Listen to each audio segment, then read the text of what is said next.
Five G Sumitra जी बहू। का बेटा आइए था देखते हैं अमित कि और हिंदी बहू का नाम कार्टून था कहानी। अमृता। आप लोगों को सुमित्रा जी कहानी की बहू अच्छी की लगे बातें तो सुनकर लाइक ऐसा लगता सब्सक्राइब था कि जैसे करना वो ना बहुत भूलें। इंटेलिजेंट है, धन्यवाद। क्योंकि उससे कभी भी कोई भी सवाल पूछो फट से जवाब दे देती थी। अरे भाई, उसके जवाब से तो गूगल भी पीछे रह जाता था। और इसलिए कम से कम सुमित्रा जी के घर में तो किसी को भी गूगल की जरूरत ही नहीं पड़ती थी। जब भी घर में कोई बात चलती, कोई कुछ भी कहता, तो अमृता फट से कह देती, ये तो मेरे साथ भी हुआ था, मुझे इसके बारे में सब मालूम है।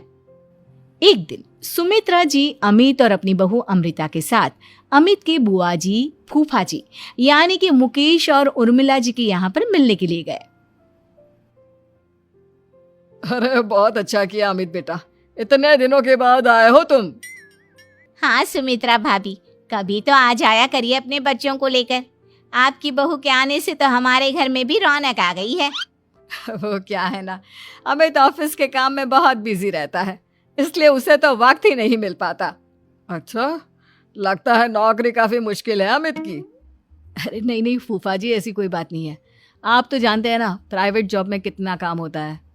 अरे कोई समझे ना समझे, मुझे तो पता है प्राइवेट नौकरी में इतना काम करना पड़ता है कि इंसान की आफत आ जाती है। लेकिन बेटा, तुमने तो कभी जॉब की ही नहीं, तुम्हें कैसे पता? अरे जॉब नहीं की तो क्या हुआ मम्मी जी, सब जानती हूँ मैं। सबसे पहले ऑफिस में जाओ, वहां पर अपनी एंट्री डालो, उसके बाद दिन भर सिस्टम पर बैठकर काम करो।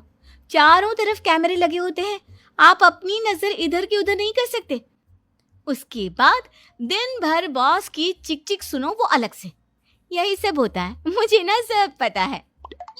अरे बहू रानी तो काफी इंटेलिजेंट है, हर बात की खबर है इसको।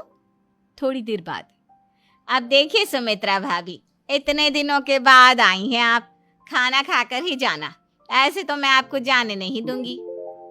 वैसे बुआ जी, खाने में क्या बनाया है? वो क्या है ना बेटा, आज तुम्हारी बुआ जी की तबीयत थोड़ी ठीक नहीं थी, इसलिए हमने सोचा कि जब तुम लोग यहाँ आ जाओगे तो बाहर से खाना मंगवा लेंगे और साथ में बैठकर खाएंगे।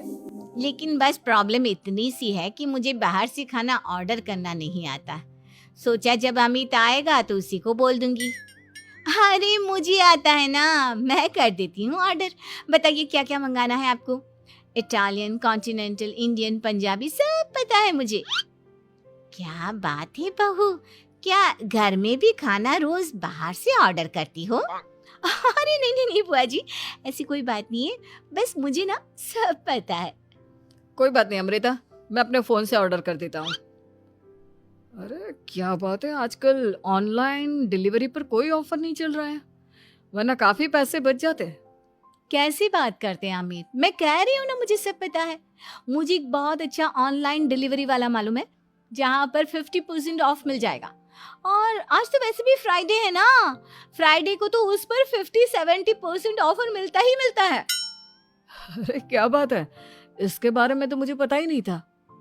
अरे बेटा, जिस चीज के बारे में किसी को पता नहीं होता, हमारी बहू को पता होता है।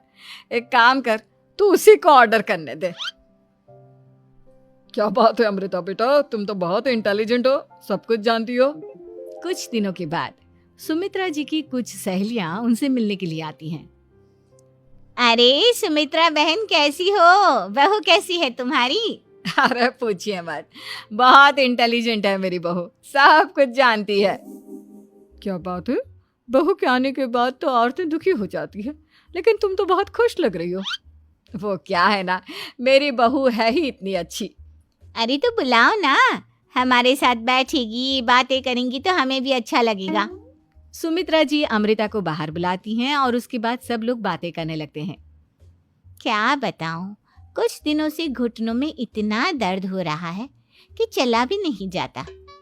अब बुढ़ापे में तो ये सब चलता ही रहता है, क्या कर सकते हैं। आंटी जी, आप योगा करिए, योगा और साथ में ना काले तिल खाया करिए, आपके घुटनों का दर्द भाग जाएगा। लेकिन तुमको ये सब कैसे पता बेटा? अरे मेरे भी घुटनों में दर्द होने लगा था, मैंने योगा किया और काले तिल के साथ गुड़ मिलाकर उनके लड्डू बनाकर खाए, एकदम ठीक हो गए हैं मेरे पैर।